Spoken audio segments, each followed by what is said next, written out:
Il est venu, il nous a amusés, émus, fait peur et enchantés, et le voilà déjà reparti sur les routes par monts et par vaux, le chevalier des 9 royaumes.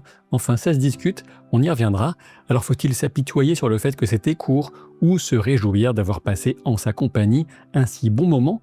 Il est temps de plonger avec délice dans ce dernier épisode pour en retirer toute la substantifique moelle.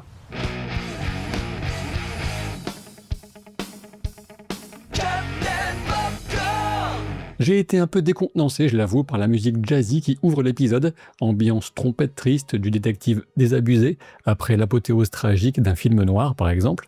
Ceci dit, le contraste avec les têtes de Lionel et de son maître fonctionne bien. C'était en même temps déstabilisant, mais tellement amusant dans le contexte. Dan Romer, le compositeur dont je n'avais plus le nom en tête pour la vidéo précédente, continue d'étonner et d'enchanter, et on reviendra sur le choix de la chanson 16 Tons en fin d'épisode, dont les paroles vont à Duncan comme un gant. Cette première scène de l'épisode vient achever l'édifice à la gloire du personnage de Lionel, du bonheur en barre à chacune de ses apparitions. L'offre qu'il fait à Duncan est des plus généreuses, c'est bien plus que Dunk aurait pu rêver 24 heures plus tôt. On remarque au passage la petite touch qui consiste à voir le Baratheon s'appuyer sur des bois de serre en guise de béquille. Par ailleurs, on peut assez clairement distinguer un sous-texte, une invitation quasiment romantique de la part de Lionel, qui promet de l'aimer comme un frère, voire de le détester comme tel, en ponctuant tout ça d'un petit fuck you qui n'est pas anodin. Lionel s'est entiché de Duncan et il craint clairement de s'ennuyer seul à Accalmie, ou Storm's End pour ceux qui me disent en commentaire que les traductions françaises sont moches. Lionel demande à Dunk s'il est déjà allé à Torth, ou Tort en VF, l'île des Saphirs, au large des terres de l'orage. Outre le fait qu'une invitation à visiter une île au paysage agréable ajoute à l'invite romantique, il s'agit bien évidemment d'un clin d'œil à Brienne of Tarth, dont Duncan a de grandes chances d'être l'ancêtre. J.R.R. Martin l'aurait même confirmé à une occasion, mais on ne connaît pas l'arbre généalogique exact. La scène est magnifique visuellement. D'un côté, on a Duncan qui gît brisé, tout comme son bouclier, contre l'arbre, qui rappelle celui qui a servi de dernier dossier à Ser Harlan de l'Arbre-sous, comme on le verra dans le flashback à venir. De l'autre, on a la silhouette drapée de ce jaune doré qui exprime autant l'exubérance de Lionel que sa richesse et ses titres. La rage de Lionel contre les Targaryens, qui explose au sujet de Baelor, vient confirmer ce que je soulignais la semaine dernière avec la remarque faite par le seigneur d'Accalmie à la main du roi sur les fils favoris. Voilà un point de vue intéressant selon lequel les véritables héros du jugement sont ceux qui sont morts en prenant de véritables risques et ne comptaient pas sur les vœux des membres de la garde royale pour s'en sortir sans trop de dommages. Et on se souvient que Baelor avait évoqué les dieux lorsque Ser Robin Wrestling se demandait si c'était là un calcul honorable, et sans l'ombre d'un doute, Lionel considère que Baelor a reçu la réponse avec sa propre mort. Et la mort, Lionel s'y connaît, comme il le démontre en faisant si peu de cas de la vie du maître qui estime que Duncan est mourant, dans un échange extrêmement drôle. Ceci étant, on peut à nouveau s'interroger, et je pense que c'est intentionnel, sur la manière dont Duncan a survécu à de telles blessures et sur l'éventuelle part qu'a pu y prendre une intervention divine, outre sa constitution absolument hors du commun. La transition entre la grillade et le bûcher funéraire de Baelor est sans pitié. On retrouve le jeune Septon de l'épisode 5 qui mène la liturgie des funérailles et qui est bien joué par un jeune homme, car on pouvait éventuellement se poser la question. Le plan d'ensemble permet de noter la présence de Ser Donnel de Sombreval et de Ser Roland Craig Hall de la garde royale, mais de fait l'absence de William Wilde, dont on ignore dans cette adaptation du moins s'il n'est pas en état ou s'il fait partie des morts du jugement des Sept. Le prince Valar est ici sa seule véritable scène marquante de la série, mais l'acteur assure en exprimant un mélange de tristesse, de ressentiment et d'incompréhension qui devrait davantage hanter Duncan qu'une explosion de colère, un effet qui est représenté à l'écran avec les derniers mots du prince qui résonnent tandis qu'on accompagne Duncan dans la scène suivante. On a aussi au passage la confirmation que Baelor portait l'armure de son fils, ce qui peut ajouter une touche de culpabilité et de questionnement. Le casque n'était-il pas trop serré ou trop lâche? Le tout était-il bien ajusté à la stature de Baelor, etc. Les retrouvailles avec Raymound terminent, s'il était encore besoin, de dresser de lui le portrait du véritable gars sûr de Duncan,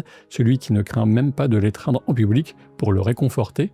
Comment ne pas aimer le bougre qui présente enfin son écu à la pomme verte? On peut noter que dans le canon de l'univers fictif de Westeros, c'est un événement qui donne lieu à une véritable scission de la maison Fossauvois entre les pommes vertes et les pommes rouges. Et la lignée des Verts semble déjà bien partie avec la prostituée qui a trouvé un bon parti, même si c'est avec un enfant naturel de Dondarion, peut-être. On peut supposer que Raymound aura une vie heureuse car sa nouvelle épouse ressortait comme quelqu'un de bien. Sur le visage de Duncan, on lit à la fois qu'il a compris que la femme profite un peu de la situation, qu'il se demande s'il doit en parler à son ami, qu'il est un peu jaloux aussi de ne pas avoir pu nouer de relation de son côté avec la fuite de Tencel, et au final qu'il se dit qu'il vaut mieux laisser les deux à leur bonheur. Il est évidemment amusant que Duncan, en tant que grand naïf lui-même, se trouve à même d'identifier plus naïf que lui encore en la personne de Raymond. C'est aussi une manière de souligner que la naïveté n'est sans doute pas le pire des défauts, et de très loin, que ce soit à Westeros ou ailleurs. La première discussion avec Maekar est menée de main de maître en termes de mise en scène comme d'interprétation. L'utilisation de la lumière est ici très réfléchie. L'essentiel du début se passe dans la pénombre lorsque les deux hommes reconnaissent que la mort de Baelor leur sera toujours reprochée. Toutefois, on a soudain ce plan de Duncan de profil qui se découpe dans la lumière traversant la fenêtre, et c'est justement quand il fait preuve de sagesse en évoquant la possibilité qu'un jour, peut-être, le royaume aurait davantage besoin de son pied que du roi qu'aurait pu être Baelor. Dès lors, on a un échange symbolique de place des personnages qui se croisent au milieu de la pièce, car Maekar va soudain se mettre en position de demandeur et dépendre du choix de Duncan, qu'il ne peut pas forcer à accepter son offre de les rejoindre à l'Estival ou Summer Hall afin de prendre le jeune Aegon comme écuyer en restant dans la maison des Targaryens. Quand Duncan répond qu'il en a assez des princes, cela va bien au-delà d'Aerion ou d'Aegon, bien entendu. Il faut y entendre l'immense déception que Duncan a ressentie quand son appel à l'honneur des nobles réunis au tournoi est resté sans réponse. Sur la scène qui suit, entre Dunk et Luff, la lumière derrière eux marque surtout l'espace qui les sépare pour signifier que c'est un moment de divergence et potentiellement celui qui les voit se séparer pour de bon. La dernière remarque d'Aegon sur le fait que Dunk n'est peut-être pas le chevalier qu'il pensait renvoie ce dernier à cette question toujours incertaine: a-t-il été, oui ou non, adoubé par Ser Harlan? On a encore une scène douce amère qui mêle avec intelligence, drôlerie et tristesse. Ser Harlan raconte encore une fois cette histoire de sa jeunesse, ce chêne sur lequel les garçons, appelés à la guerre par un seigneur, accrochaient une piécette au tronc afin de la décrocher à leur retour. Le vaste tronc en était presque entièrement recouvert, ce qui en dit long sur toutes ces jeunes vies sacrifiées dans l'immense et stupide horreur de la guerre. C'est sans doute là une histoire que Ser Harlan raconte car il préférerait éviter que Dunk ne s'engage véritablement dans le métier des armes pour y perdre bêtement la vie. On pourrait même y voir une référence potentielle quand Duncan préférera laisser la jument Sweetfoot, ou Pied de Biche en VF, vivre une retraite paisible dans une pommeraie avec Raymond plutôt que de l'emmener sur les périls de la route. Mais alors peut-on pour autant avoir la certitude que Ser Harlan n'a pas adoubé Duncan? Toujours pas, puisque le vieux chevalier reprend vie pour terminer son histoire et qu'on ne voit pas ce qui se passe ensuite.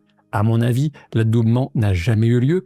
Tout le langage corporel de Duncan au fil de la saison le laisse supposer, mais cela reste à la libre interprétation de chacun. Sinon, cette petite phrase selon laquelle un chevalier termine toujours ses histoires, certains y voient une référence à peine cachée à la difficulté de J.R.R. Martin de terminer Les Vents de l'Hiver, sachant que le tome précédent date de juillet 2011.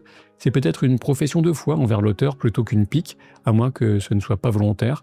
Vous me direz en commentaire ce que vous en pensez. Je vous rappelle aussi que vous pouvez écouter aussi bien les aventures de Dunk et Luff que Le Trône de Fer et bien d'autres livres superbes en profitant de 45 jours d'essai gratuits à Nextory, l'application qui propose livres numériques, livres audio, BD et presse. Dans le genre fantasy française, je vous recommande notamment le cycle de Sif, qu'on peut découvrir ainsi, mais aussi bien sûr l'acheter en librairie pour soutenir l'auteur au maximum.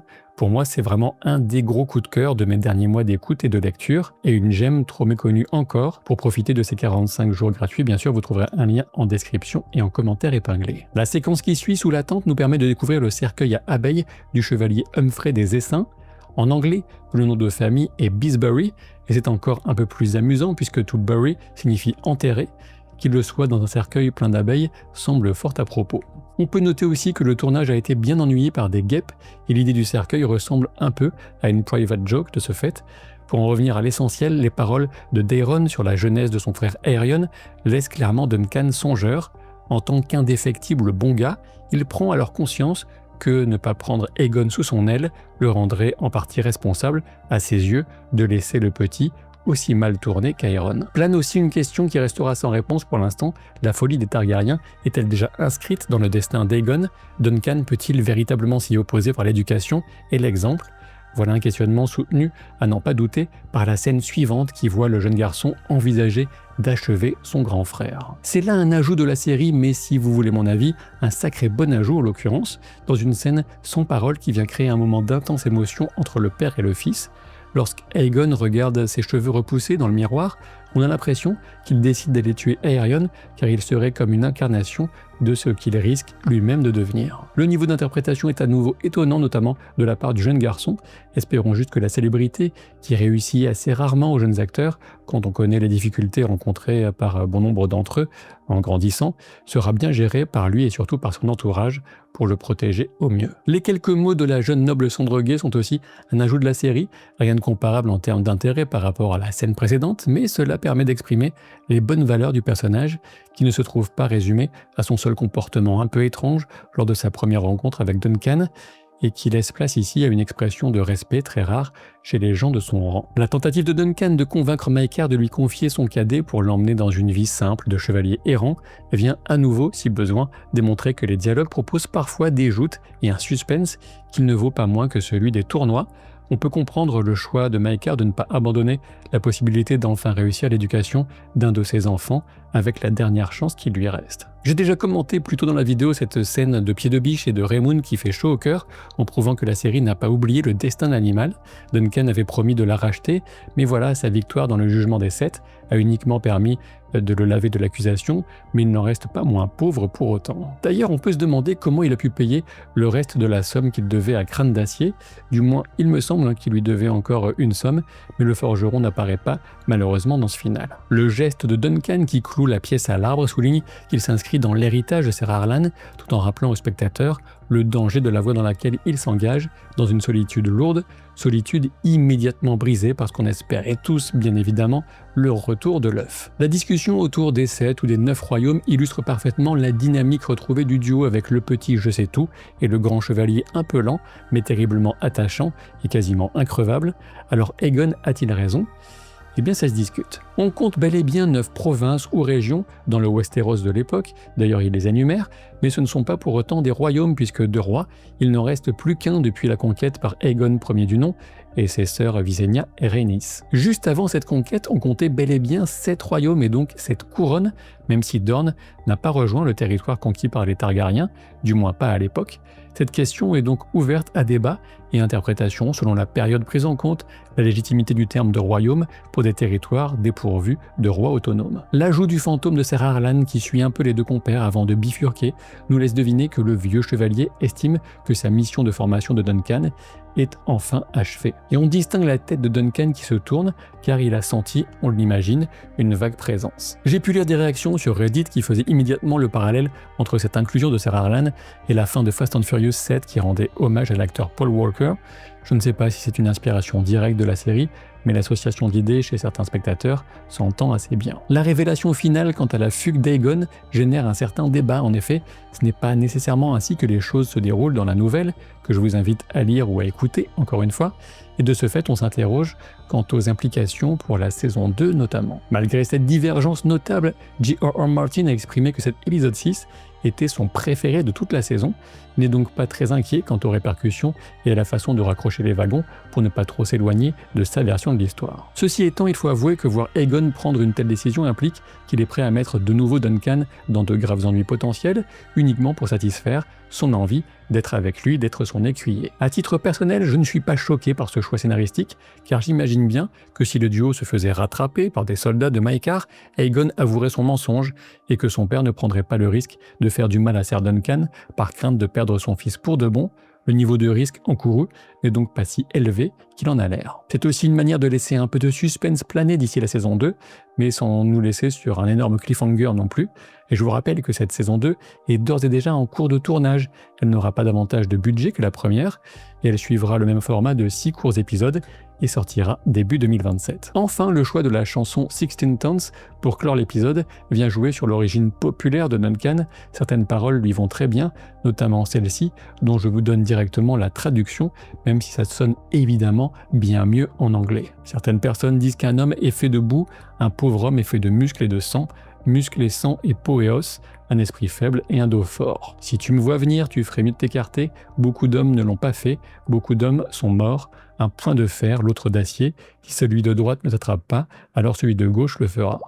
Pour soutenir la chaîne, ceux qui n'ont pas encore profité des 45 jours d'essai gratuit Nextory trouveront le lien en description et en commentaire épinglé, ainsi que mes recommandations personnelles sur l'application. Vous pouvez bien sûr vous abonner, laisser un pouce et commentaire, et dans le cas contraire, on vous enverra en camp de vacances à Essos, dans la chambre d'Aerion Targaryen.